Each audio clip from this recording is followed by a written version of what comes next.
Okay, so this is the Affordable Housing Committee meeting of Wednesday, April 10th. We're meeting in the Old Town Hall conference room as well as via Zoom. The time now is 7:46. We do have a quorum. In the room, we have Steve Brathwahl, Bob Ellwanger, Jack Tage, as well as our guests, Michelle McCabe and Johnson Nugado, and our recording secretary, Gretchen Gerstner. Myself, Mark Barnhart, and on Zoom we have Herb Lanfield, again, it's a basis. I think that's it. So with that, I will ask Steve if you could call the meeting to order and provide any welcome remarks. I will call the meeting to order at 7:07. And hi to Herb and Janice. I'm Steve Brathwahl, Jackie Page, Gretchen Gertner, Bob Ellwanger, and we have two guests, and they are Michelle McCabe and Jonathan Delgado. Jonathan was here at the last meeting. Yeah. He was also from Connecticut Main Street. I see her all the time. Following me around. She's like, So annoying. Connecticut Main Street Center. We're a member of the Connecticut. You want to give an advertisement briefly to the Connecticut Main Street Center? We are a statewide nonprofit Mhm. that is a quasi public-private organization. And we work with communities all across Connecticut, from Bridgeport with Jonathan, to Fairfield with Mark, and all over the state. And we basically help with Main Street management and revitalization. What's the name of it again? Connecticut Main Street Center. Main Street. Thank you. Center. Center, okay, thank you. And so in your travels, have you found any community that you would say was most similar to Fairfield? I would say that there are a lot of communities that are similar in having a really beautiful downtown that has a low vacancy rates and a lot of great mix of unique businesses and no parking problems as far as I'm concerned. Train right downtown. I think Fairfield is definitely one of the best downtowns. I know, not that I'm biased, but there are towns that are similar that have this sort of same structure, the same sort of mix of things, and then there are many that are aspiring to be just like Fairfield. Good, thank you. Do we have a? You do have a quorum? Yeah, Yeah. okay, great. You consider the approval of the minutes. Yes. Hey, we could get a, hey, Brian, we could get a, Brian Vahey. Motion to approve. Get a second. Any discussion, corrections? Kept it short. Yeah. Thank you, Gretchen. I just had one comment, and I'm not suggesting that we change anything, but I think I'll just say this because I think it's within the context of what we're about to talk about. We said last time that we would try to, over the next couple of months, work toward, recommendations that we might have that might affect the POCD. And so April was going to be sort of semi-formalizing our thoughts, and May be finalizing those thoughts.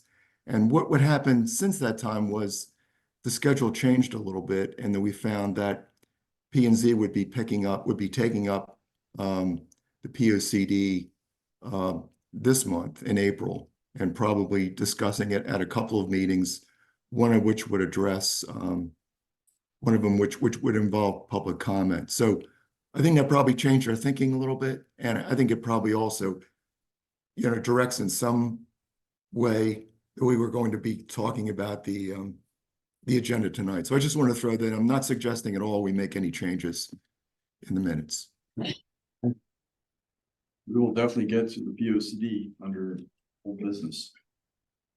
Did we vote? No, all those in favor, say aye. Yeah. 4 is a quorum. So 1, 2, 3, 4, 5, 6. Yeah. Yeah, but 4 is a quorum, right? Yes. Yeah, okay. Good. Next, next steps and timeline. There are a couple things in your packet, and I'll probably defer to other folks here, but one is in your packet, the proposed text amendment, working draft. As we talked about the inclusionary zoning provisions within our regs and the subdivision regs, we talked about potentially changing the threshold to trigger from 10 units to 5. We talked about potentially changing the targeted affordability from 80% to 60%. If we kept it at 10%, 10% at 60% AMI would then provide an opportunity to provide a tiered structure where we have a higher percentage at 80% as an option. And that could be somewhere between 13 and 15%, for example, just taking the differential between what a 60% unit, the discount for that versus an 80% unit, what's the cost to the developer or the revenue loss associated with that. So that would be one possibility. But you know, I've gotten most of the way through my analysis of other zoning regulations, but not completely. But I did check with West Hartford, Milford, and Greenwich. None of those have inclusionary zoning provisions that would be helpful in this regard. New Haven does have some inclusionary zoning provisions, fairly new, but I'm not sure. Again, New Haven's we did include Stanford and Norwalk because they're in Fairfield County. And there are a couple communities outside of Hartford, I think, that also have provisions. But I think for our purposes of our analysis, what we have here in terms of Darien, Stanford and Norwalk is probably sufficient. And then we can go from there. So hopefully by the next, I did have an individual coming on board to help me out and with the additional fair rent commission work is taking a bit more of my time than even I imagined, as well as the Arts Commission. So it's definitely helpful to have another body, even part-time in the office, to maybe help get over the hump. So by next month, I should have that analysis completed. And then also in your packet is some information that Bob, I think, put together. The other two topics, middle housing and parking. And then I included in the conversation on missing middle housing. There is a bill pending before the General Assembly. You know, and we were asked whether or not we had any comments on it or wish to provide any testimony relative to it. For the life of me, I don't see why we would be opposed to this. It provides an option for communities to modify their zoning regulations, provide as of right missing middle housing, which would be 2, 3, and 4 family units, which we already allow as of right in the B and C zones. And in the event that you construct new new 2 and 3 and 4 family units or anything else that qualifies upon CO, you get a quarter point potentially towards future moratorium application. So again, it's optional. I don't see anything that compels communities to adopt or modify their zoning regulations. We already do allow for as of right.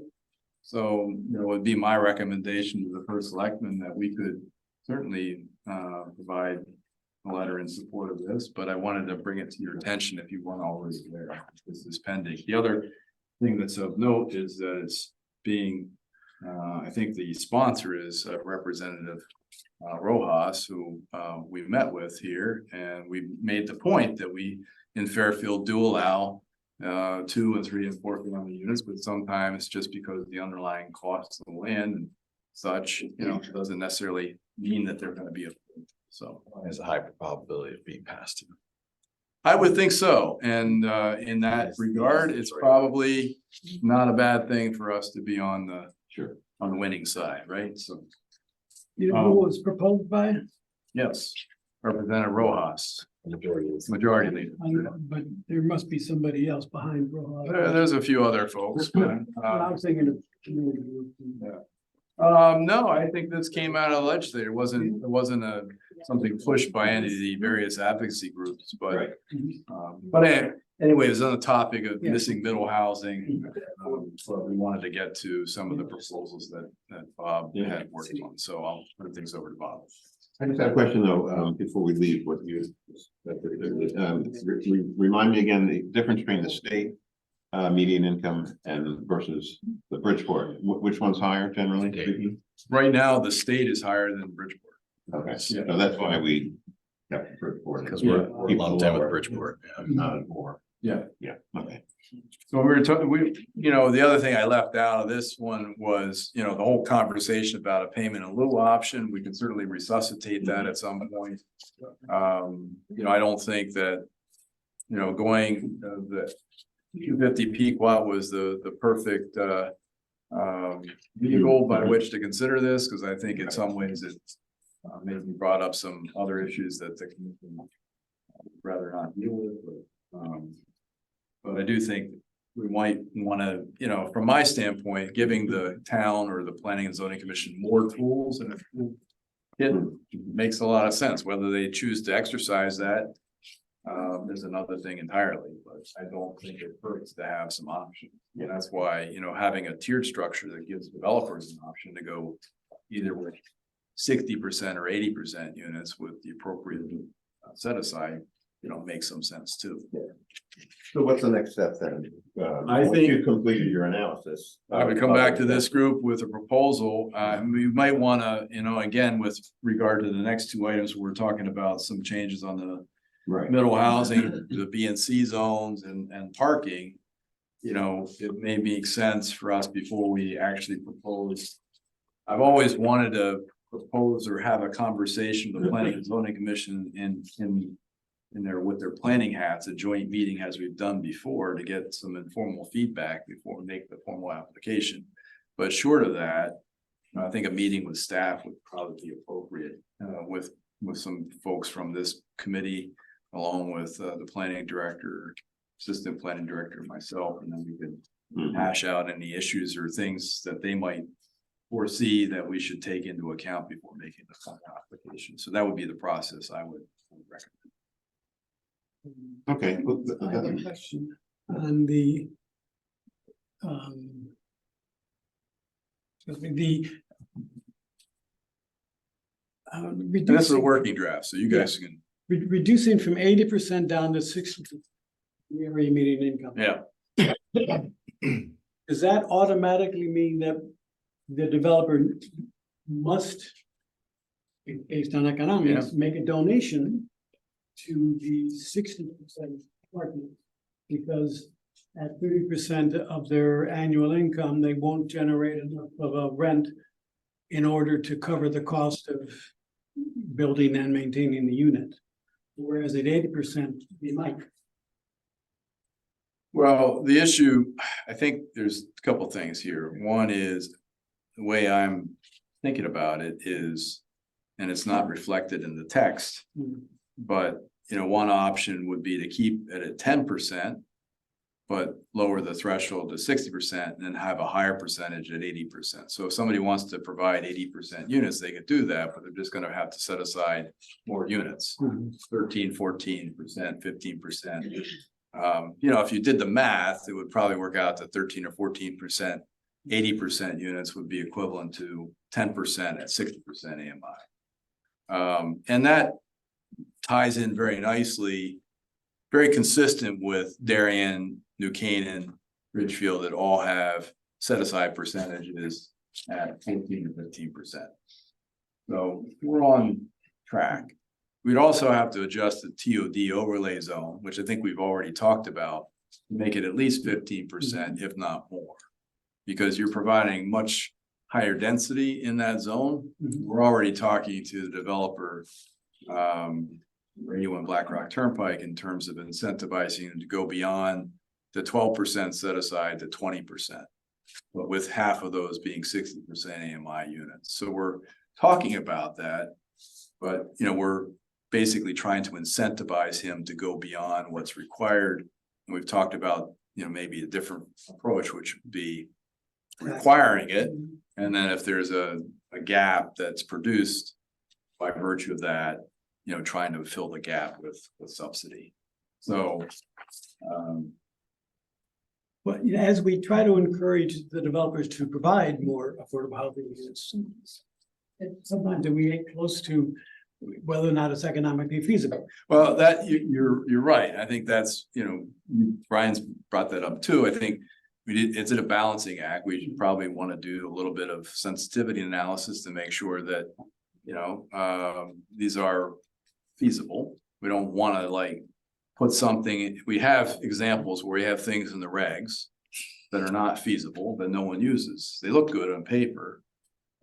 We've talked about that in terms of looking at other community regs. They look good on paper, but they don't produce any units because they're not market. There's not based on market reality. So we don't want to set the bar too high, but I do think we want to move in that direction. So whether it's, what we're talking about here, I do think the threshold, lowering that to 5 makes a lot of sense. And then, questioning whether the set aside percentage should increase or whether we should go to 60% AMI. Most communities are targeting at 80%. When you go down to Darien, New Canaan, their 60% AMI units are probably equivalent to our 80% AMI units. As well as the income associated with that. So we also have to understand that when we look at Darien, New Canaan, Richfield, even they're in different areas than we are, and their area median incomes are higher than we are as part of the Bridgeport. Is there any reason why we always talk about 60 and 80%, and we don't talk about 50% or 70%? The reason I keep the 80% and 60% is that the state, in terms of its policy on the moratorium language, rewards or provides points based on 80, 60, and 40. So there isn't really any benefit to doing something other than that, but Have we ever done a 40% unit? yeah, there are some Yeah. examples, very limited. And they typically exist only in like the housing authority where you have government assisted housing. I thought 30 was like the. Yeah. BLI, right? Right. Low income. I think, the original Fairchild apartments done by Garden Homes, you recall they went beyond the requirements of 830G. They did 50%, and some of those units, I believe, were affordable either at 30 or 40%. Not very many, but they did go beyond what was required under the statutes to provide more affordable units than. Parish Court is 40%. Yeah, I'm sure parish, any government assisted, I'm guessing would probably be, my candidates for somebody that could, Operation Hope, when we're talking to them about permanent supportive housing, they're at 40%, so that's what we are including in our restrictive covenants, 40% AMI. Okay. Okay, so then just to segue from that, there's a one pager that Mark included, headed a community that's home to all, and I extracted a reference from the current draft from POCD as well as an excerpt from the affordable housing plan, 2023 to 27, and they are mutually supportive. And in the POC document, there was one example of how a modest reduction in minimum lot sizes could create additional middle housing as a redevelopment of an existing single family on that plot. So what I looked at was, and as Mark mentioned, we allow multifamily in zones B and C. So I just did some tinkering, and on that page, at the bottom of the page, it's the first two, and then there's a third recommendation. Just to put it out there for discussion, the first one is in the B district. Today, a single detached dwelling for 2 families, minimum lot size is now 9,000 square feet. And I think we've done some analysis. We made reference at prior meetings, questioning and identifying many 2, 3, and 4 family properties that are already on lot sizes smaller than 9,000 square feet in Zone B. And I looked at the tax assessor database from the summer of 21. And if we lowered that to 7,500 square feet, I identified 306 properties that could potentially, some or many of them could be redeveloped at minimum as a two-family. Existing single family on that. So that's one suggestion. The second has to do with zone district C. For three families, currently the minimum lot size is 10,000. If we drop that to 9,000, we'd only pick up 9 additional properties. There are several already in between 9 and 10,000 that are 2 and 3 family in that zone C. But again, there's not much of a pickup. And on the next page, on the back of that, again, residence district C, and this is referenced also in the current draft of the P O C D. For a 4-family unit, the current minimum lot size is 12,500 square feet. If that was reduced to 10,250, I think there's an indication in the P O C D draft, in fact, that we pick up 15 additional potential properties to be redeveloped as multifamily. So very, very modest adjustments in minimum lot size. In all of these instances, there are already examples of multiple, family housing in these zones, even though they're lower than the minimum. So that's just food for thought. The PLCD pretty much states that, they're recommending that we study ways of increasing middle housing, and we have that in our plan as well. These are 3 very modest, I think, ideas that could be a step in that direction. There are other ways we could also add middle housing, but this is one that I just took another look at based on the data that I had available. So, Can you add where the existing houses are already less than the minimum lot size? Sure, yeah. It seems to me like that would be a good selling point. If 50% already are smaller than that, it sort of argues that it's an easier step to We have take. that. We yeah, did that the easy- analysis a while back, Yeah. and we should pull Right. that out again, Yeah. for sure. Yeah. So Bob, would you advocate we push for all 3 of these or for just the B district? Because Yeah, I think we push for all 3. I mean, they're all modest. And you actually pick up, right, for the 1-for-1, that's 300. I mean, if all of them converted, that's 350 units. Yeah. All And the reality is, even though that's a potential pickup, it's gonna roll out over a long period of time where people are just not ready to make any of those Right. changes. So it's not like, get out 400. capacity. It's not the, yeah, Right. But it does move the needle in the it right. moves the needle a little bit. It's very incremental. It really is, but. Your analysis are always great, Bob. We know that, we know that from some of the studies we've done that there are quite a few Zone B lots now that are actually 6,000 square feet. And I just wonder if we move to 7,500, would we, and maybe we want to do this, is kind of open the door for more of a push to get variances at some of those smaller lot sizes. Will we be opposed to that? Well, that's not a bad thing Yeah. necessarily. No, it's not. And but that would be, I mean, I think it would probably be aggressive to try to push for 6,000 here. But maybe vicarious impact of this might be to, open the door for more consideration of zoning variances for some of those even smaller lots. Mhm. The other thought I had was we could also suggest, and I didn't, but there's nothing to say that in residence zone B, you couldn't have a 3-family if it met the 9,000 square foot, the existing lot size minimum for a 2-family. Right, zone B only allows for 2 families. C allows for 2, 3, and 4. Yeah. So I didn't make that suggestion, but we could look at that and see, are there any 3 families in zone B today? What's their lot size and what's the potential? I mean, the potential is still 306 and it's the same number, but it might be a different number actually, if in fact we went from 10,000 to 9,000 in zone C, and in zone B, we added the ability to have a 3-family if it met the 9,000, let's say, which we're recommending. So, there are things you can play with here, certainly. So Bert mentioned something about a zoning variance. And you can get a zoning variance under very rare conditions, isn't it?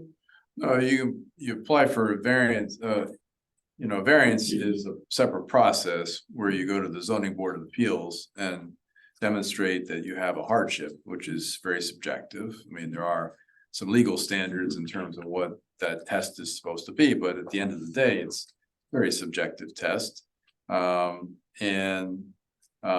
If the board feels that a hardship is present, they're able to grant a variance. But it's Now, not an I economic think hardship.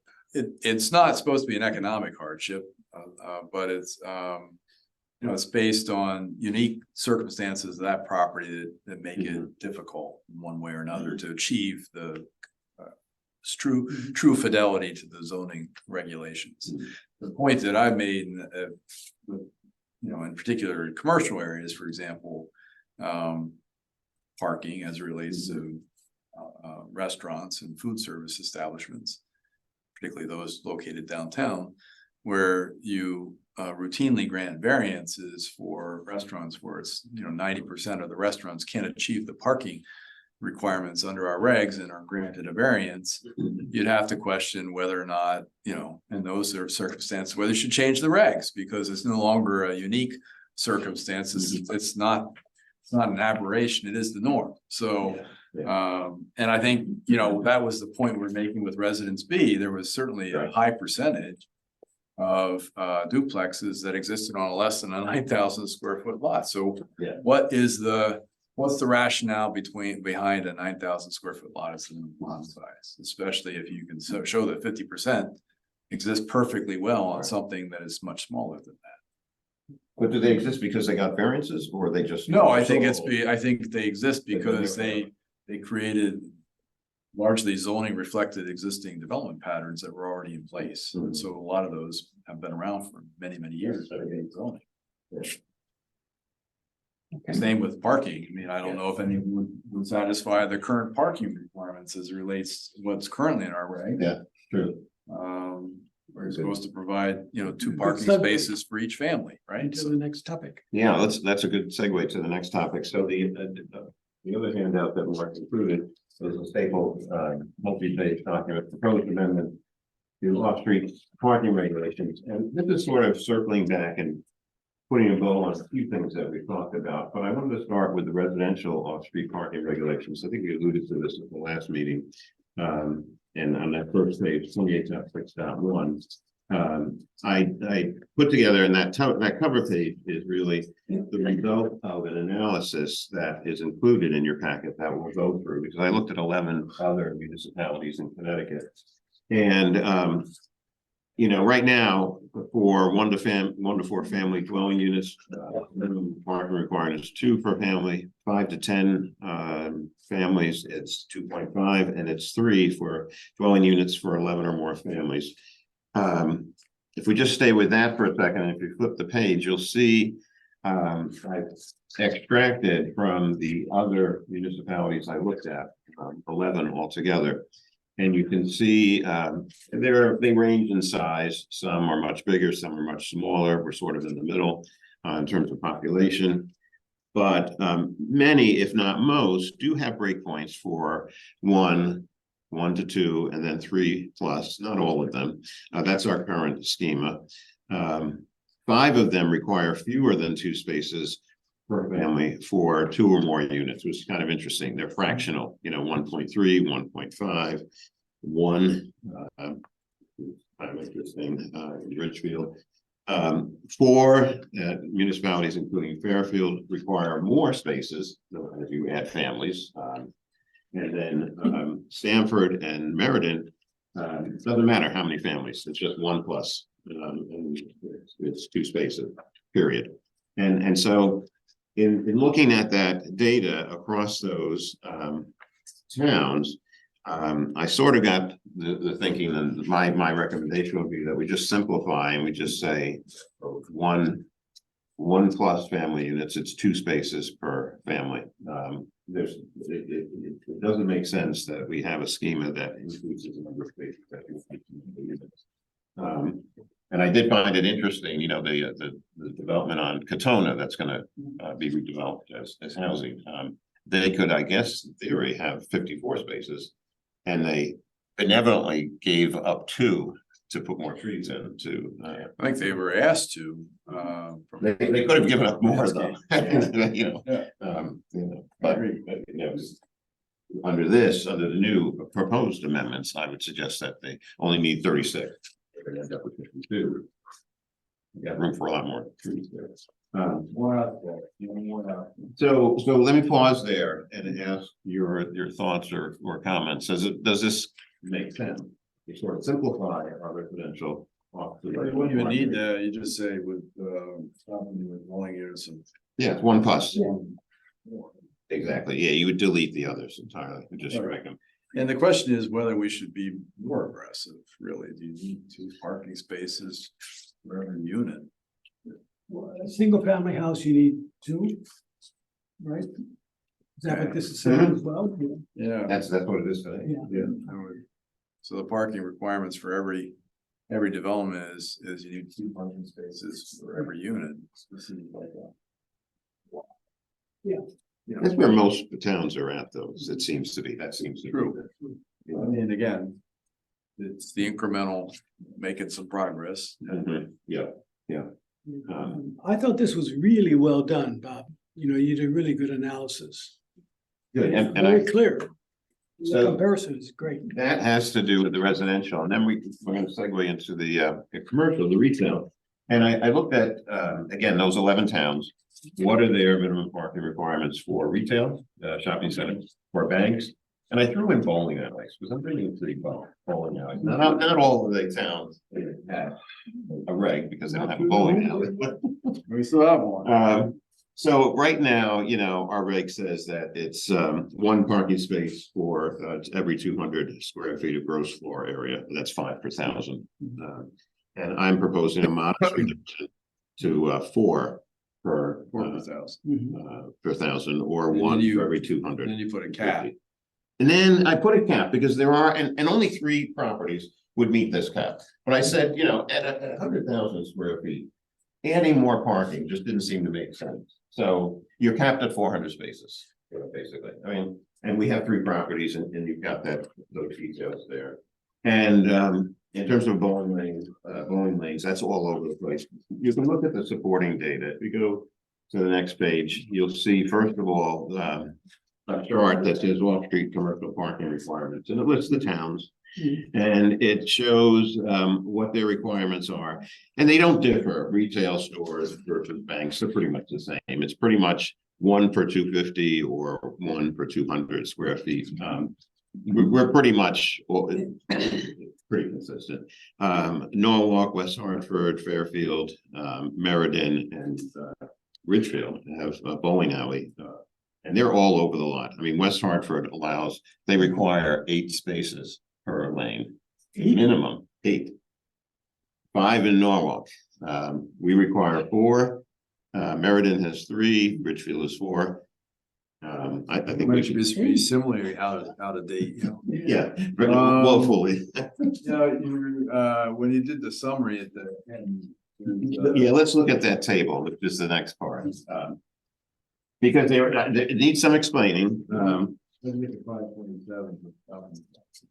Well, I knew you'd ask that question because you've got 3 different regs, minimum requirements going, because you've got a bank, you've got Stop and Shop / Planet Fitness, and you've got a bowling alley. And each of those have different, well, the bank and the retail is the same, but the Stop and Shop Planet Fitness, that building is 118,000 square feet, so we cap them at 400 spaces, right?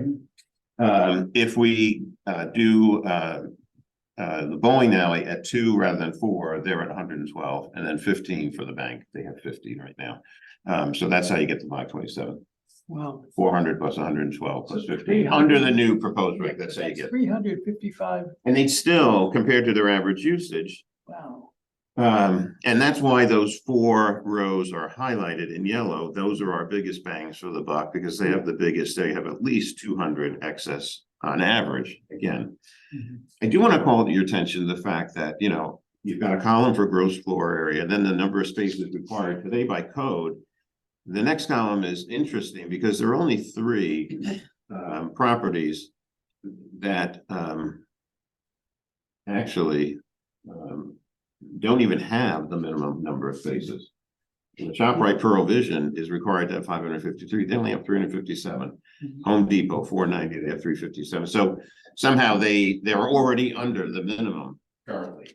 And even if we changed it to 4 per thousand rather than 5, they're still under. They're still, the requirement, the minimum requirement would be more than what they have. That's why those numbers are circled in red. Home Depot have shared parking with Whole Foods?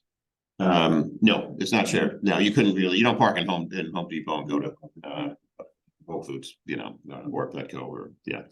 Risk of life. Land. It's the, yeah. They're two separate addresses, actually, so two different shopping places. So this is how it falls out, and I think that those 4 yellow highlighted properties are ripe for repurposing. And so, and I've just did you attach the visuals. If you turn, you can look and see the aerial view of Villa Avenue. And there are a couple of repurposing opportunities for that property. Right now, behind the building and adjacent to Nutmeg Bowl. And by the way, Nutmeg Bowl has 38 covered spaces in addition to the outdoor, and that's included in the 190 spaces there. The yellow, the 54 parking spaces, the yellow oval is right behind Walgreens or adjacent to Walgreens, and that's roped off. And all those trees, that's open space and town open space. So I know there are league nights in Nutmeg Bowl, but I don't know that, and you're only parking all the way behind it and on the side if you're going to the bowling alley. You're not parking, there's no back entrance to Planet Fitness or Stop and Shop. So 190 spaces are I think more than enough. Bob, the 54 is, that's a medical office, isn't it? Like a. That used to be a dentist. That's that. I know. That's that little building That's one right there. Yeah. Dr. Smile used to be Yeah. there. He's no longer. Walgreens is right. I've been here for over 30 years and Yeah. I never realized those 54 spaces went with the other development because. They don't, they go with 800 Villa Avenue. Yeah. Yeah, right, exactly. Yeah. And Never used. prior to COVID, maybe they were used. I don't know. Who knows? I don't think they were. But you could do a nice little 20-unit development or something right there. You could. And then there are more opportunities with this property. On the next page, you'll see where the bank is on the lower right-hand side, page 19 there, there's 50 parking spaces. They only need 15. There are, and these are empty. I mean, they typically are empty. These are, you know, by Villa Avenue.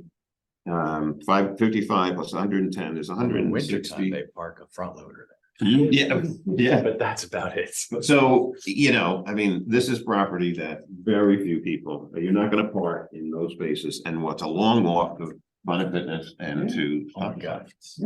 You know, so those are repurposing opportunities. It could be green space, it could be housing, who knows? Let's ask for. To me, looks like a slam dunk, that one development. I come back to BJ's on the next page, because over there on the left-hand side, it's just semi parking, and it's almost 200 spaces. It's the furthest walk to the entrance, and again, a huge repurposing opportunity. Arlington Home Decor, former Bradley's Caldor, way back when, on Greenfield Street there, you've got 94 parking spaces. Which is across the street, obviously. And then you have parking that is towards the car wash behind the Dunkin' Donuts in that other yellow 136 spaces. So again, there's a couple other spaces. I think this owner has had conversations with you, Mark, about wanting to put another retail box somewhere on the property or whatever. But I think that this is a prime candidate for repurposing. Carla Miklos talked to him about this Greenfield Street lot, but he wouldn't consider Oh, selling to her. yeah, you know, I mean, it's, you can put a bunch of stuff there. And then lastly, Bob's store is gonna be, I guess renovation hardware. Nobody's parking by the post road, basically. And so there's, you know, 75. 80. Do you think it'll change though with renovation? Well, you know, they use that grounds for hospitals and, yeah, I think just because it's available. So, And funeral home parking. yeah, That could be green space. I mean, I don't know, maybe, I don't know what you do with it, but it clearly. Though, that's the low hanging fruit, those 4 properties. Not to say you couldn't be creative with others, but So the next to last column. Yep. Your summary. Is the revised count that they adopted these regulations. 4 per thousand going from 5 to 4 with the cap. And that's why you've got those second. Low enough, because you're only picking up 39 spaces. Versus what's there for the Bob Store Plaza. Is that what if it's, they would be required to provide 299 under the Right. revised regs versus the 338 they currently have. Exactly. So that's a pretty significant reduction. Yeah, and again, they're gonna have a new anchor tenant there, so who knows? I mean, it could change. Yeah. I mean, the parking could change there. It could end up splitting the box too. Um, I definitely think, we need to, good thing for discussion. Yeah, I'd like to socialize it with other folks on the commission, and maybe other town committees, commissions, I mean, P and Z. P and Z. LAC, they're trying to identify property. Yeah. Right, for open space. And I do think we probably want to check in with a few property owners to say, here's what we're thinking. What are your thoughts? How would this, do you see this as a positive change to something you would? Yeah, I think it's a great support? idea. What's Bob's square footage again? I have talked to a few of them. Mhm. On there, Bob's square footage. Bob's store square footage of that. Oh, that's right there on your. It's about 40,000. Square footage, 75,000. Yeah, the total plaza. The total plot. Yeah, Oh, there. it's Bob is probably, 35, 40. yeah, it's probably a little more than that. Yeah, she's got stuff on either side. So the excess parking is over 2,000 parking spots. Yeah. Which is 700,000 square feet of potential development. Divided by 45,360 per acre. Yeah, no, not. That's a Well, number. you can't aggregate because it's all so broken Well, up. but you right? It's got 19 acres. Yeah. Of asphalt. Which is a good. I get In 17 the and a aggregate, quarter. yeah. Yeah, so that's a tremendous amount. Yeah. I think we should just vet this and bubble up and have more conversations and familiarize people with the analysis. Make sure they're all comfortable with it, that we're drawing the right conclusions. I've refreshed the data, I added the data point from last fall. I'll add another one when the data is available for this month. In May, I'll have access, so I'll refresh it to see if we're trending upwards a little bit, the further we're removed from the pandemic. Maybe people are getting back in their cars more, I don't know. But I don't think it'll change too drastically, the top 4 candidates. Some are not candidates at all, obviously Home Depot. You're not gonna get it, use all their space, Whole Foods, although they lost a couple of major tenants there, fleet numbers gone. I think there was a bank there, they're gone. Yeah, the so- bank's going. Right, so, I'll find them. yeah, Yeah, the other thing about the parking is that there's that heat island effect that Mhm. parking creates. yeah, And you'd have to reduce all that.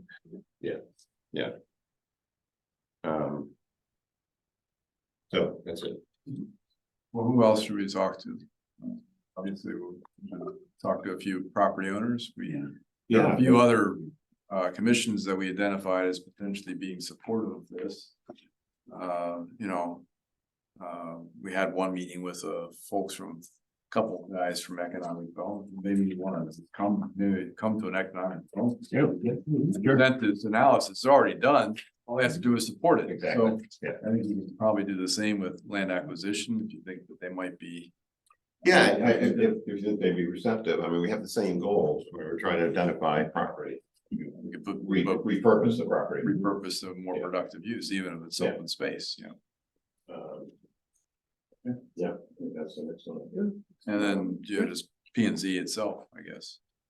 Yeah, we exposed a couple of the commissioners to this, without a deck, at our offsite. Right, Right. And they got their interest, certainly, Yeah. between Alexis and Catherine. I've got all the data, I've got the full deck, we can provide that as well for. Folks who really want to do a deep dive, but this is the top line as far as I'm concerned, this document. So The bowling alley, I think makes sense, go from 4 to 2, maybe we end up 4 to 3, I don't know, but I think. Going from 4 to 5 per thousand makes sense, and capping it at 100,000. Yeah, so let's have more conversations with folks. Has there been a new bowling alley built anywhere in the last? Well, I don't think so. Not. They're disappearing, I mean. Yeah. That one integrated in there. Do they get one down there? And the one, They're integrated in there. exactly. Bass Pro Part of has, the flex, like the, you know, Yeah. Bass Pro's got about 8 lanes or something. yeah, it's more like a. Mhm. That was the B and C. Oh, that was, You know, But there's probably more, I mean. You know, there are. well, the other thing that we've been batting around a little bit, there are a couple properties that, again, that are oversized, lots within a B zone, for example. And, you know, one in particular, I think I may have mentioned last meeting, is a oversized lot. That, you know, they could split it into 2 and build a duplex and a single family Mhm. on the lot, being in compliance. And the question came up is, well, could we do more than the 3 units that are allowed? And the developer said, well, you know, I think I could do 5 on this, and I'd be willing to provide 1 as an affordable. We asked him, would you do it at 60% AMI? And he said he'd work the numbers, but he would consider that. And so the thought was, could we allow for something whereby we provide a bonus unit if they provide 1 affordable unit? So you get your 3 that's allowed. And then if you went a step further and provide 1 affordable unit, you get a bonus market rate. So you get to 5. And, you know, what does distinguish this property, as I said, it's a fairly large lot. It does have 2 street frontage. When I looked at other similarly sized properties in the Residence B zone, the 2 street frontage, I can only identify 1 other property like that in Fairfield. So it's a fairly discrete impact, which would make that a fairly modest change. But then there's another property that we've had a similar conversation with, which is a little smaller lot, still oversized. That we'd like to wrap into, that also has 2 street frontage. It has an existing duplex on it. You could build more than a duplex on this lot. But you can't quite get to, you know, the units that we're thinking of. So again, could you do, you know, take the 2 that's allowed and then do 1 plus a bonus 1 to get to 4? That's one possibility. We're talking to the owner as well as the architect and the attorney to see if we can craft a reg amendment on something like that, but you know, we think something small. is there a way that we could mock one up? You know, we could take a photograph and put a proposed structure. Yeah, actually I have, Yeah. well, he's provided a visual of what he wants to build, but we don't have a simulation, a photo simulation of that. But that could be a good tool that we could, you know, one of the things we'll talk about at the end of the agenda is there's an opportunity to apply for capacity building and technical assistance grant, limited opportunity. Let's put the application in by the 15th of April. I've kind of set up, but that would be a tool that we could ask for. That would be helpful, right? Grant money. So there are a couple things kicking around in this where we're trying to, you know, besides looking at the B and C zones and maybe changing, you know, there's reference in the P to Z to making a fairly modest zone change in some areas. All that is aimed at the idea of trying to promote more 2, 3, and 4 family units.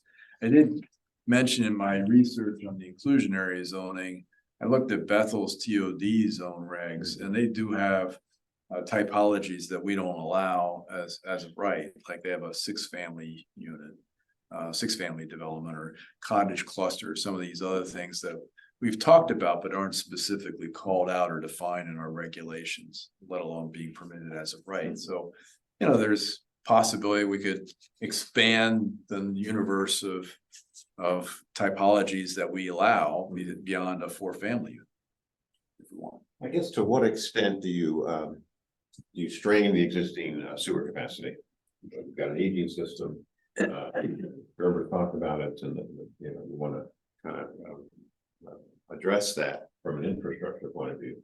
To the extent you're adding density, and obviously it's a little bit here and a little bit there, but would there be concerns that we're overtaxing an old and straining system? I certainly heard that from Water Pollution Control Authority, Yeah. but I think the issue is that you're gonna have to address that infrastructure issue regardless. Yes. Because it's an Yes. old aging system, Yeah. in some cases.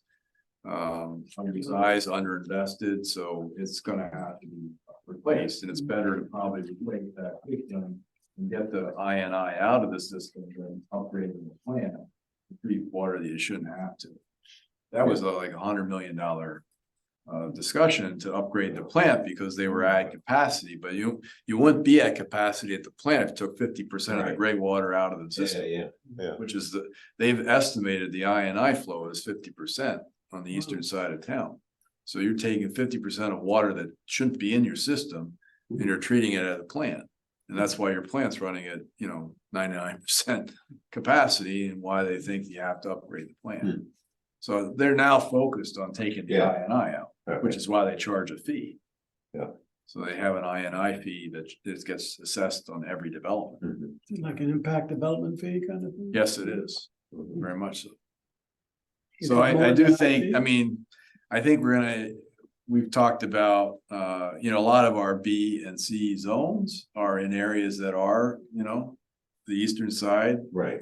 already fairly dense development, and there are concerns Mhm. about adding to that density. So we do Yeah. have to take that But there's into- also some A zone Yep. there as well. Mhm. Has there been any thought or discussion for that side of the town? Permitting a two-family in an A zone? That has a sewer. On the eastern side, Well, I think that's another thing, I think. I mean, that could open up significant opportunities for repurposing an existing property. Another As a two or three. Another thought, which has been talked about, is, looking at zoning in a whole different light, which is instead of. You permit a certain kind of box on that development, and whether you split it up into 2 or 3 Right. family units, it's the same size of building, so maybe it's. Taking a more form-based approach to I something. mean, if it abides by all the other setback and parking requirements. Right. Why, and if the sewer system supports it, it's not. Instead of one not a large, setback. 3,500 square foot house, you can have Exactly. 3 smaller. 1,100 square foot houses,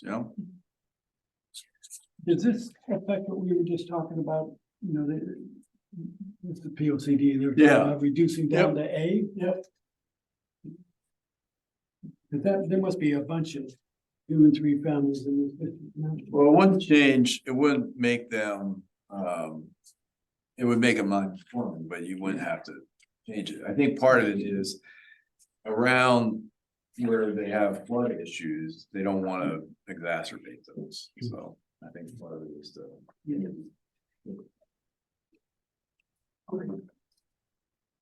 I think that's middle Yeah. housing, unless somebody else has some thoughts on it.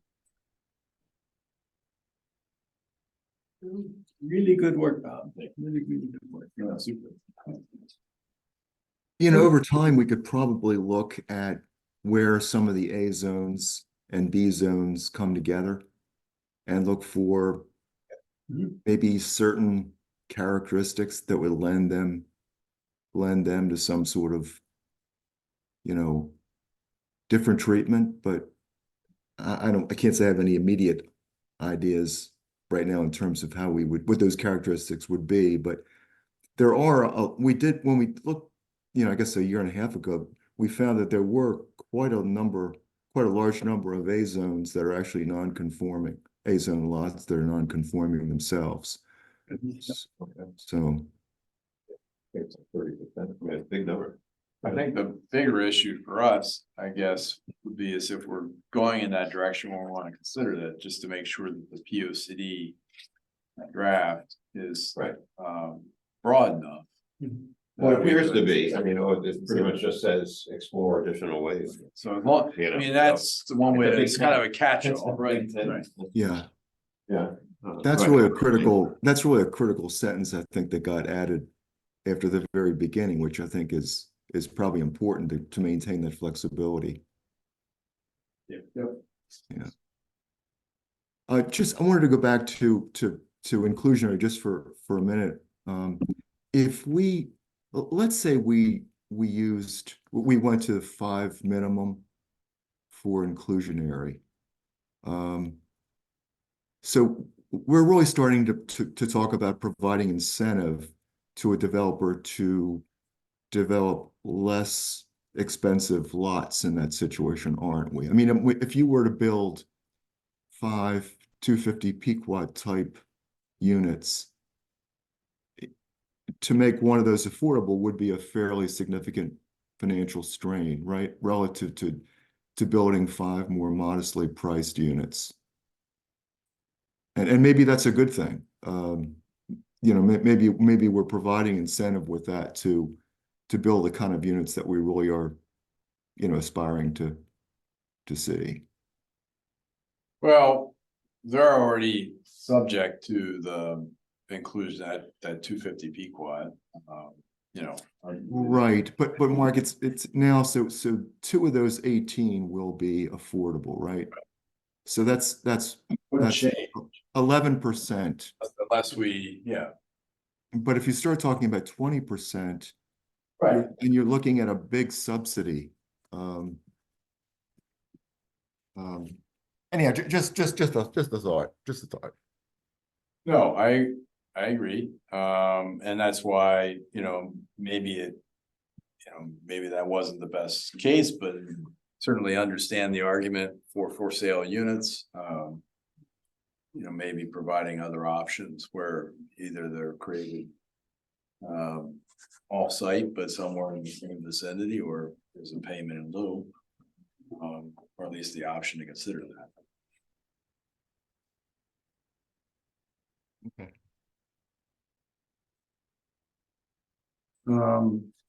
Anything else under these items?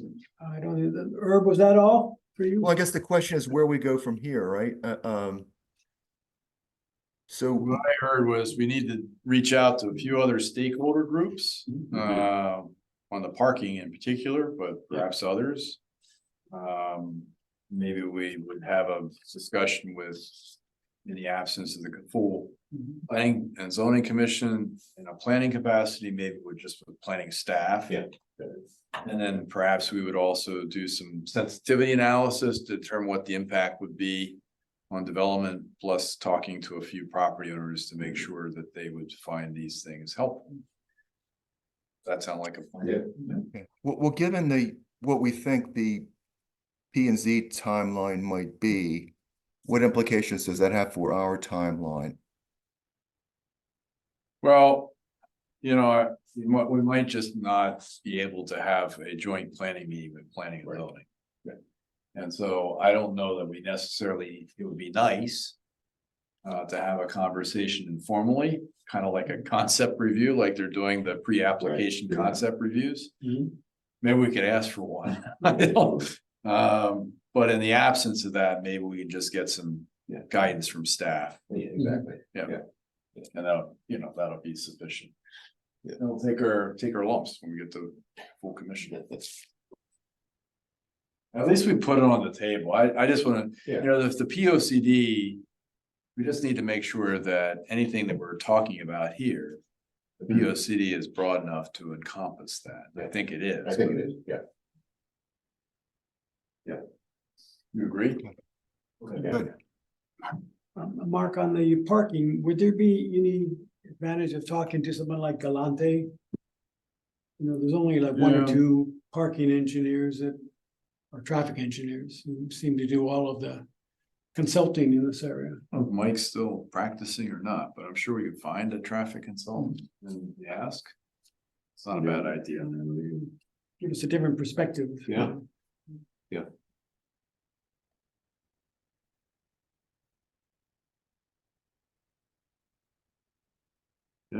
Okay.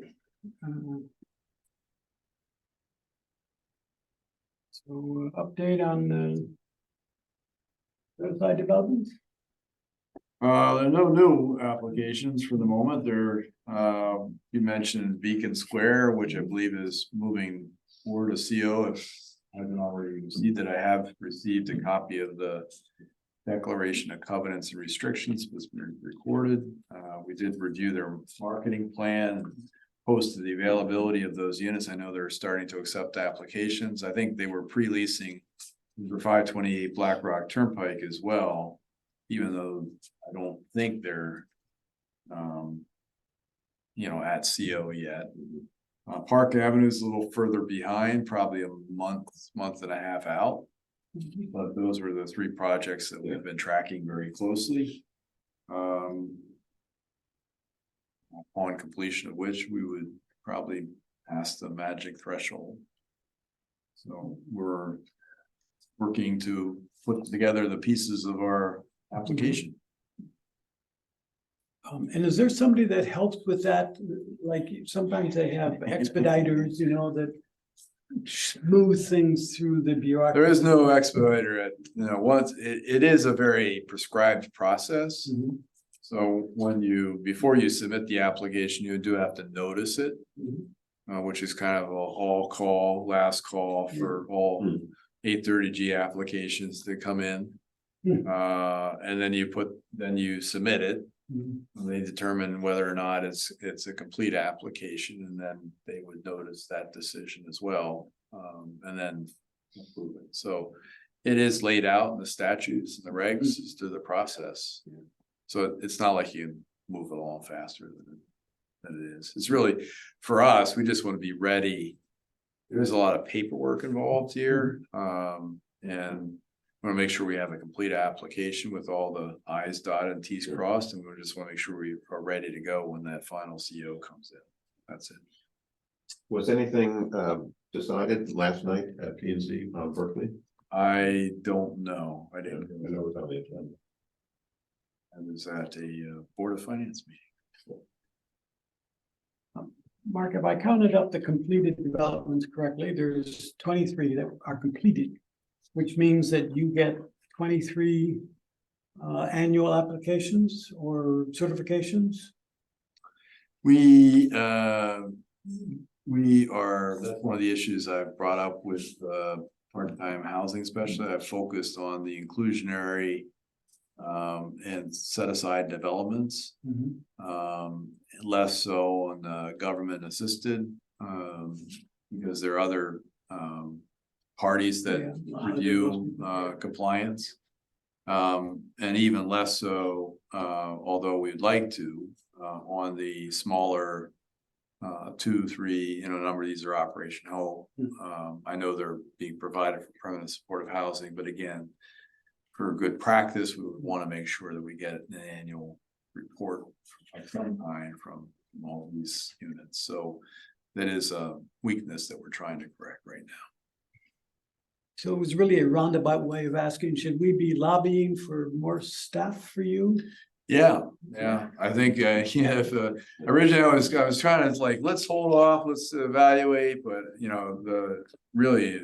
it has been, the last several months have been unbelievable. I didn't, again, fair rent is taking up an inordinate amount of my time. And we don't even have a commission that has had its first meeting yet.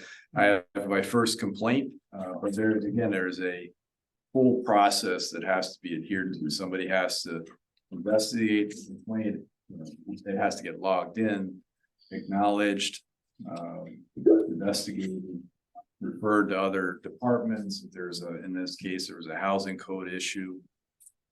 There's an effort to mediate, such as it is. And then there's just a lot of people that are calling for information. And, people, even in affordable units, there's nothing. Well, and we've had to explain that even in deed restricted properties, you can have a fair rent complaint because while they can be technically compliant with the maximum not to exceed gross rent under our regs, that still could, because of how those are calculated, and they do reflect broader trends in the housing market, produce a pretty significant increase year over year. So I had one individual who was an elderly couple called, their rent was going up $275 a month, 21% increase. They were in a affordable unit. Mhm. You know, technically, the rent was consistent with the maximum rents that are allowed. But it's still, and I had to call the property manager and say, hey, is there anything you can do? I know, you know, technically you're in compliance, but this is likely gonna produce a complaint. So he made some accommodate, not in my view sufficient. There still may be a complaint, but yeah, I think we're gonna need more staff for sure. I didn't think we would be at this point yet, but Yeah, we're there. all right. So what I've done in the meantime is I've brought on board a part-time, part-time temporary individual who has a lot of housing experience, worked for the city of Norwalk, worked for the city of Milford. I'm not retired. And so he just started this week, and so I'm gonna shove stuff to him, but he's working 15 hours.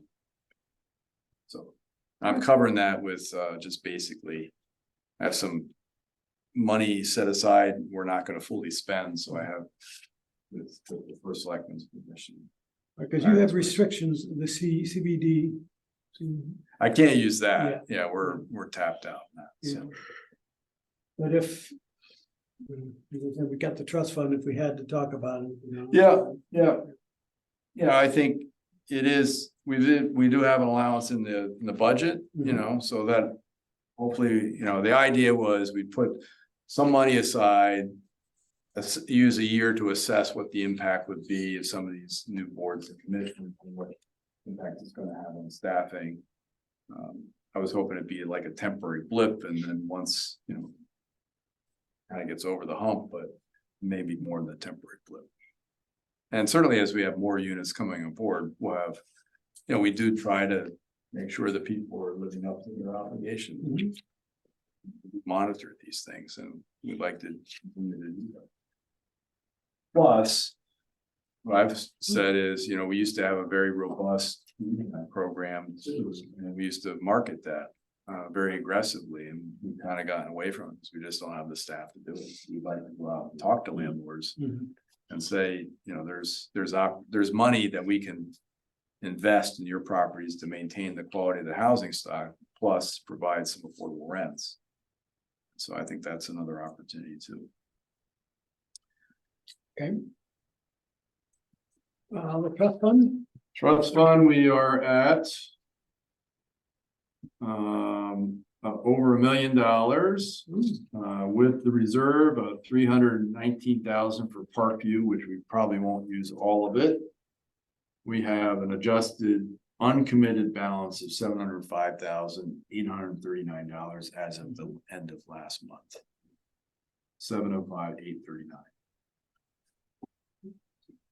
So it's we had an increase of about $24,000 month over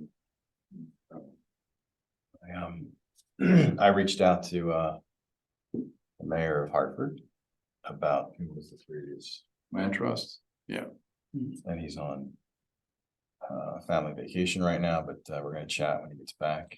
Cause they're a land bank.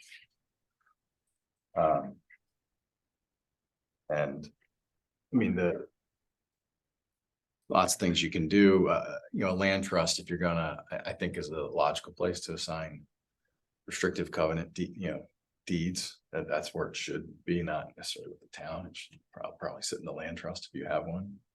Cause its mandate is to, they're there and you have somebody that oversees it.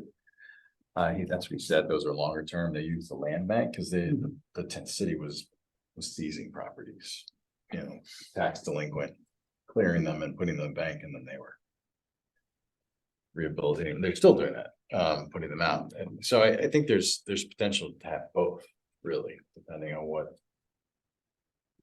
Yeah, if you're gonna set them up, and I have on my list that chat with Carol too. So the town's essentially acting as a land bank, and land trust right now. Yeah. So the difficulty that we have with the town is it's not the most Not very efficient nimble. instrument to Correct. acquire and manage property. But, you know, then I'd want to know how much, you know, if we were to set up a separate entity. You know, how much would we have to put towards organizational and admin type thing to manage That's that? what I want to talk to Karen. Because I don't, And where would that get funded? because this body could serve as the board for both those. Sure. We really don't. Okay, We really and wouldn't need a lot. I mean, if one's just holding, so then the staff would be also duplicate.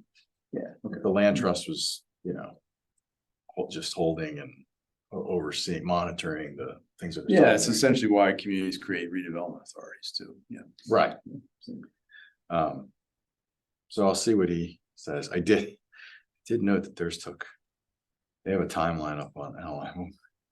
I sure hope it doesn't take us that long to. Who would maintain them, carry insurance on them, clean them up, that kind of stuff? You know, if we had, a Well, land Well, bank. depends on what you're.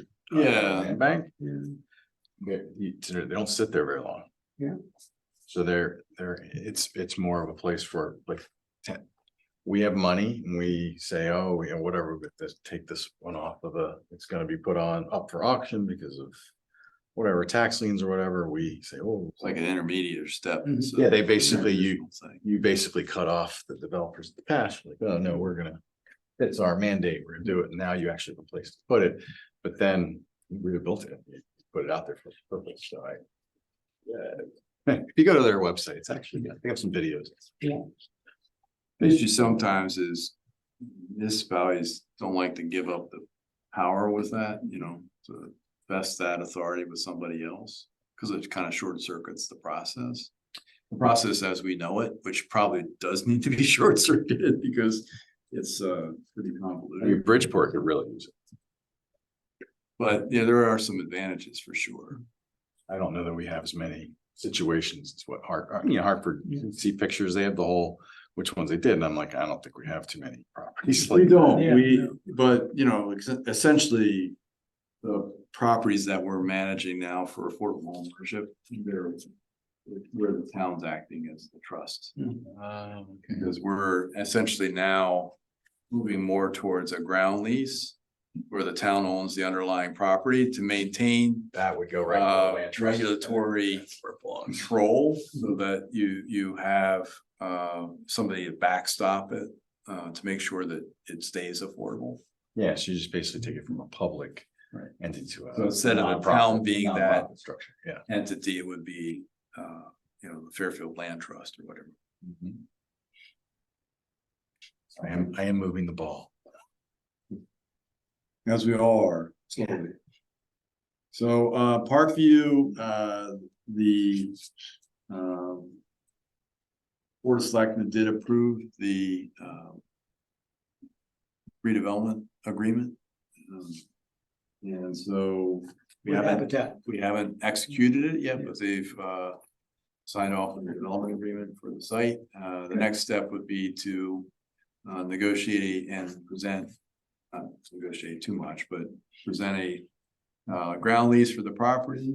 We've been holding off on slow walking it a little bit, only because we thought we were gonna acquire 376 Quincy. And which was the property with foreclosure that we put in the winning bid before it was November. The court was supposed to approve it in January. It's back on the short calendar again for approval, but we don't yet have title. And so the development agreements, you know, we did a little, you know, up to 5 lots, potentially up to 14 units of development because we weren't sure if 376 was. But that's making progress and Greenfield Street is moving ahead.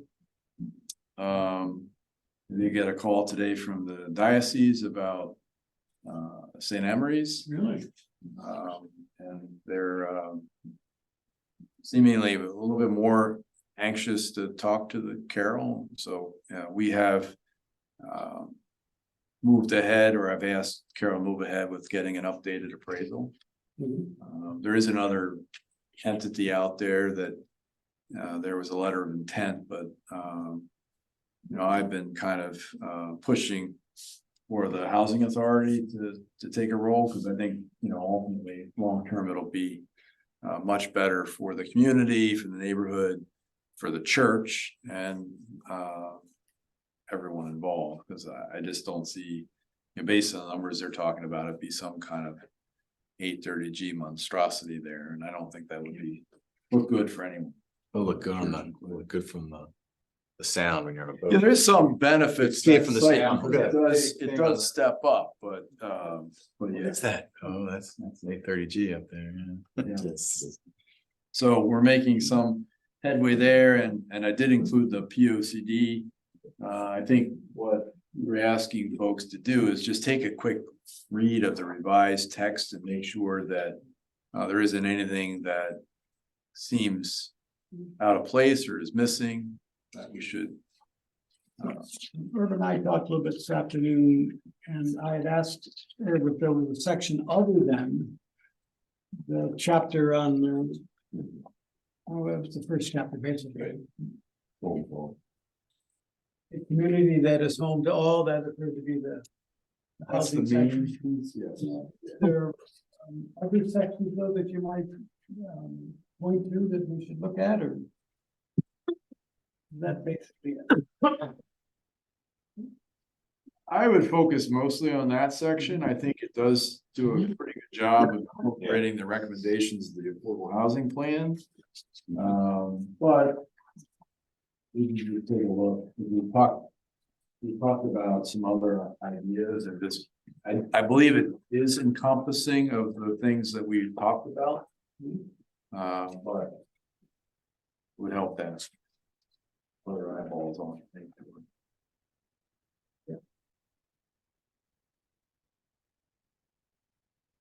Herb, would you agree? I think that's our main focus. I think, Mark, I think,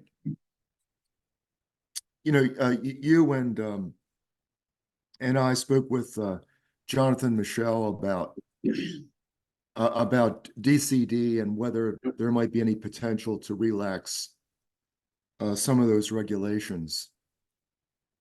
And we know there's concern when that side of town about, you know, anything that would create pressure on the McKinley School District population numbers.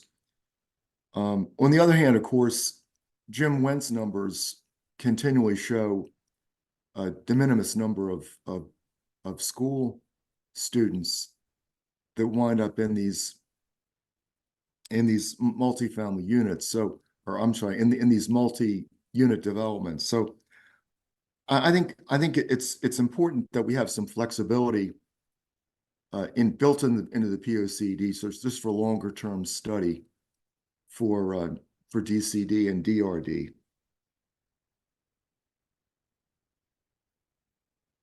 Yep.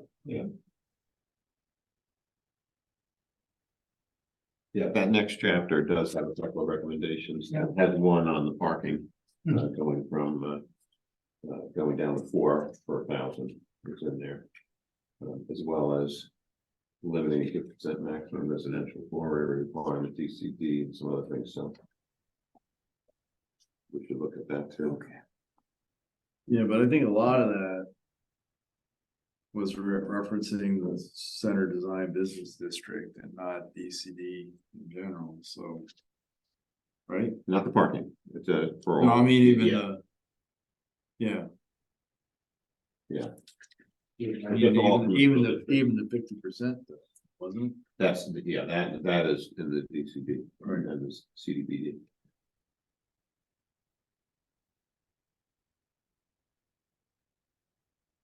You said they were gonna have or maybe Herb said it, they're gonna have a planning session on this with community input. They do need to have, before they adopt POCD, they need to have a public hearing, actually.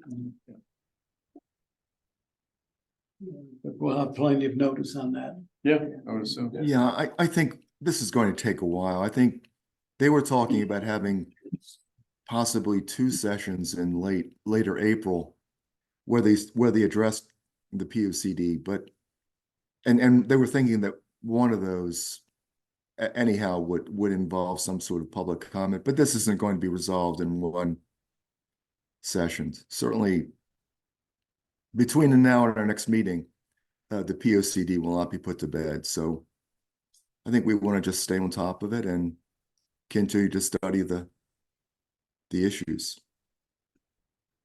But do you think ultimately we want to come to a point where we go on record as a committee in written fashion, saying here's what we support, what we think could be added, enhanced, or whatever, or no? Then mostly it would be, I mean, 90% of it would be endorsing what's already in there. You certainly you know, could. I don't know that it would hurt. Obviously, our affordable housing plan was the basis for the whole first chapter to a great extent. But I guess it just lets them know that we know that, you know. I we're think, comfortable with it. I think they would welcome, planning and zoning would welcome. You know, comments or support or. I think it's a good idea if we can give them real comment, you know, that there's Sure, some yeah, substance to what yeah. we're saying. Tackle that. I think he's on the Zoom. Huh? And I think to really do that, it might be useful for us to have some conversation, not only with planning staff, but with some of the P and Z members. If we can somehow manage to do that, I realize we're not going to have a joint session, but maybe we can try to reach out to some of them and have some conversation. Yeah. We're allowed to do that, like off the record kind of. Well, I think so long as you don't have a application pending, I think it's totally fine to talk to. I think it's a good idea then. Is there an existing like Make an application, you can't go through. text amendment committee, something like that in existence? Well, no, it just goes, gets presented straight to the commission. Anyone, the commission itself could present their own text Yeah, amendment. We no, just I get that, but I get think the like process along sometimes. we've kind of gotten together, we have like the zoning official. Art design reviewer. Select, And staff, so there's staff and then there's select commission commissioners, members. and it's become kind of a regular thing. Oh, We do text amendments at this point, probably every 2 months or so, if we find small issues, even with the new code, we're finding Yeah. that there's things that we wanna. You know, either address differently or in some places remove, and so it's become this expectation that we'll have these new ideas. And it creates a venue for those type of conversations. So maybe it's something that's few commissioners, few staff, affordable housing committee. You know, if any other kind of relevant bodies select people and it just becomes this. You know, recurring meeting, but it creates a venue to have those type of conversations. that would be a good thing. You know, it took us a while to just get to the pre-application concept review. Yeah. But, you know, any of those things I think are good tools. So maybe that, I know, today, just talking to staff, they're anxious to put the POCD to bed because they want to move on to the next stage, which is doing a complete zoning regulation rewrite, which, you know, it's been a long time since we did that, so. I'm sure that they'll put that forth, you know, like, we need to get the zoning regs first, and Yeah. then we can talk about the process to continually improve now. But I think that would be helpful, yeah, for sure. I know that staff meet with leadership. I know Jim, the planning director, meets with the chair and vice chair to go over agenda items before. But I don't think there's any process by which, outside of, you know, staff occasionally getting together, which involves commission members to talk about things on a more regular basis, on like the regs themselves, but there's a lot to be looked at. Is there a timeline in place? For the POCD and the reg amendment? There's that, but I mean. I wasn't a part of the regulation rewrite in Bridgeport, but I've heard stories and I understood that process. How long is it taking to do a POCD? I would anticipate the zoning regulation, especially given the fact it's been 30 years since they did a comprehensive rewrite of our regs. even with a consultant. Shepherding that through is gonna be a pretty. Lengthy process, so I'm guessing it's gonna be at least a year, right? Given what we've seen with the P O C D. Yeah. So that's why I don't know that we can wait for some of these things. If we wanna make a change on some of this stuff, we can. As long as, Yeah. I think if the P O C D is supportive of that direction, we can move ahead. Yeah. So the only other thing, I wanted to mention, since I had time, is there's Fairfield County Center for Housing Opportunities, along with the Department of Housing, is soliciting applications for capacity building, technical assistance, for assistance to implement local affordable housing plans, engage in peer learning activities. They are planning to select up to 5 municipalities in Fairfield County. Municipalities, in order to be eligible, would have to have a population under 90,000 to apply. Sorry, Johnson. But I think, you know, this is kind of tailor-made for us. I've been long advocating for the state providing more tools to municipalities to help them actually implement and manage affordable housing plans.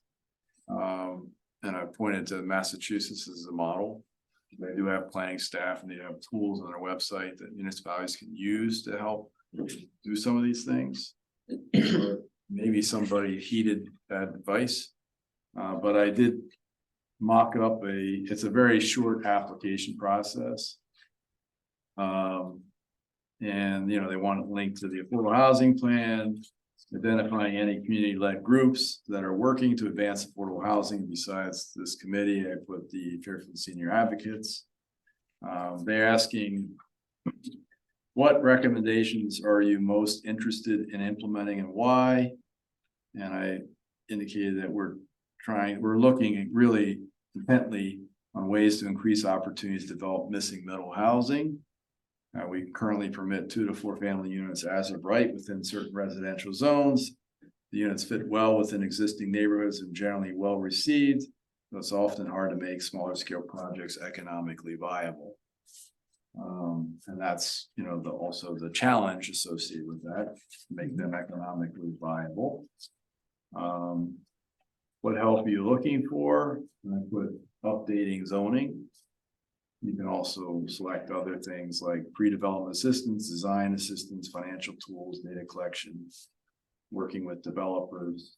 So I think once you get into the portal, I'm sure that you can take advantage of other opportunities. And that's pretty much it. They asked to identify key staff. With myself, put you, Herb, as the chair of our Affordable Housing Committee and their first selectman. And they asked if there was anything that was not included in our plan that we would like to consider. And I said, the recommendations of our plan are challenging enough. So I was gonna submit this.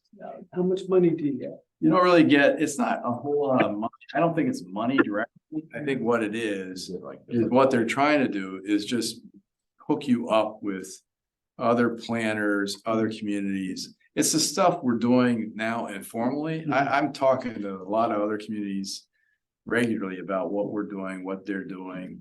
But this is a more formal process. There is something, the Fairfield County Center for Housing Opportunities was trying to get us to apply for a national group that was run out of NYU. And, you know, they do the same type of peer-to-peer exchanges, but on a national level. But it was a much more intensive process and we never really got our ducks in a row for it. And plus you had to be accepted, you know, there was a certain number of slots nationally, so you were in competition with places in California and Colorado. This is, you know, I think a good first step for us, just to, maybe we can learn from others and hopefully can give us some planning tools to help us get over the hump here. So And it's Fairfield County centered?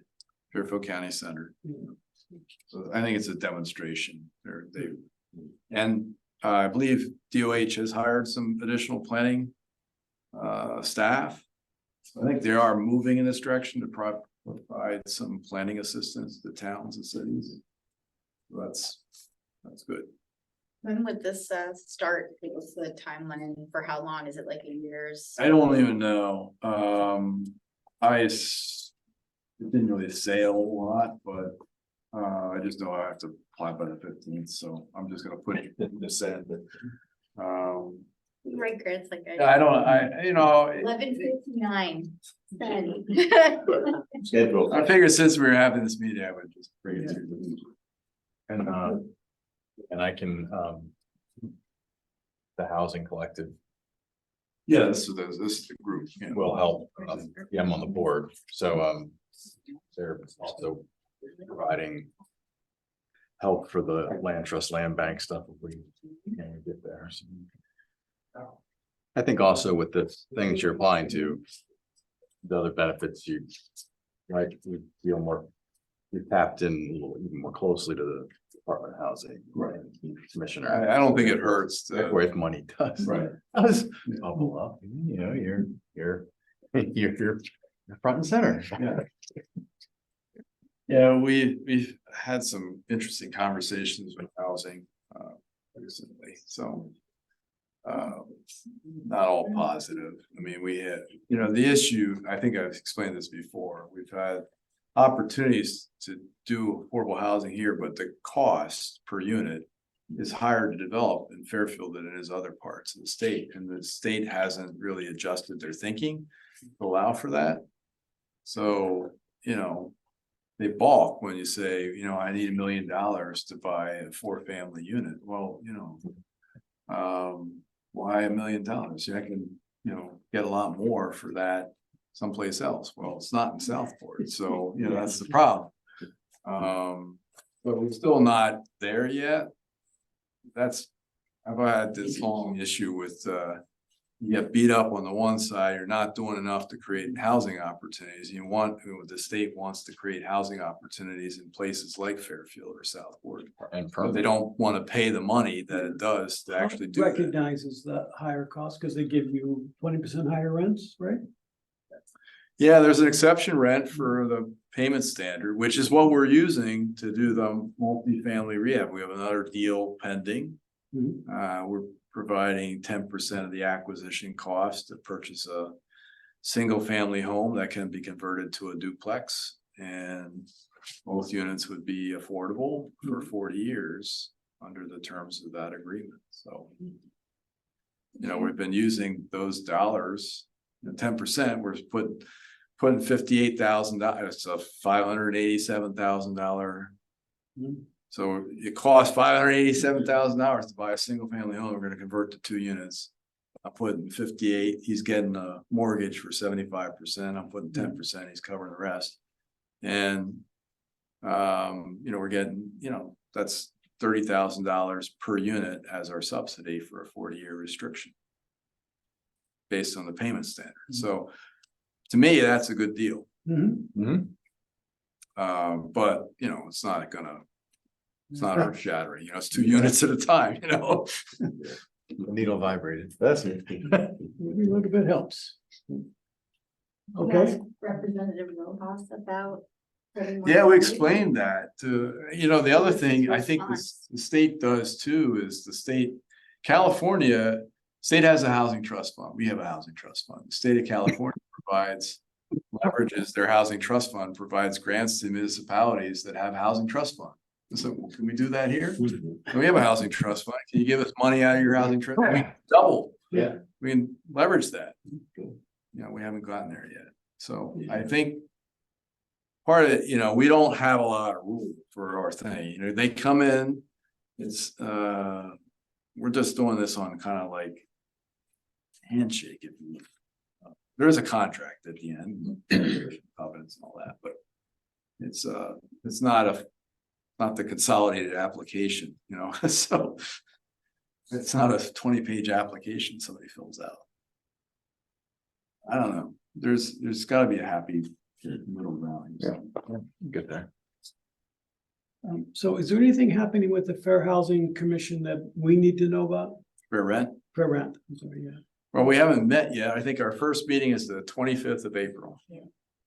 And that's an organizational meeting. They'll have to elect officers and set a schedule, but also I have on the business side, we have our first complaint. They need to schedule a hearing, so.